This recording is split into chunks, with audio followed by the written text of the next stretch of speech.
کا خاورے کنا اور خاورے پکونا. ہاں بھائی یہ بات میں نے اس لیے نہیں کہا کوئی بھائی ہمارا جو ہے کوئلہ نکال رہا ہو یا زمین کھدائی کر رہا ہو یا کھیتی باڑی کر رہا ہو یہ اس کے لیے کوئی گالی ہے. نہیں نہیں، یہ میرا مقصد اس بات کا یہ ہے، یہ تو بہت حلال رزق کمانے والے ہیں، اس کے اوپر تو بات ہی کچھ اور ہے نہیں کہ جو لوگ اپنا حلال رزق کماتے. بے شک اس میں اللہ پاک نے بڑا عزت رکھا ہے، اللہ پاک بہت خوش ہے. لیکن اگر اس کے ساتھ جو پابندی کے ساتھ نماز پڑھے گا، دعوت کا کام کرے گا، ذکر کرتے ہوئے کام کرے گا تو یہ دنیا بھی راحت سکون عزت والا زندگی بنے گا اور برکت والا، اور آخرت بھی بنے گا.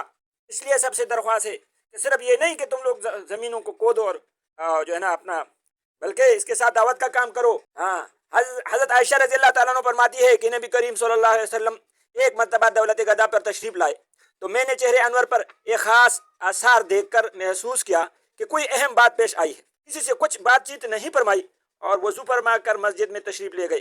میں حجرے کی دیوار سے لگ کر سننے کڑی ہو گئی کہ کوئی ارشاد فرماتے ہیں. حضور صلی اللہ علیہ وسلم منبر پر تشریف فرما ہوئے اور حمد اور ثنا کے بعد ارشاد فرمایا، لوگو اللہ تعالیٰ کا ارشاد ہے کہ امر بالمعروف و نہی عن المنکر کرتے رہو، مبادا وہ وقت آ جائے کہ تم دعا مانگو اور قبول نہ ہو، تم سوال کرو اور سوال پورا نہ کیا جائے، تم اپنی دشمن کے خلاف مجھ سے مدد چاہو اور میں تمہاری مدد نہ کروں.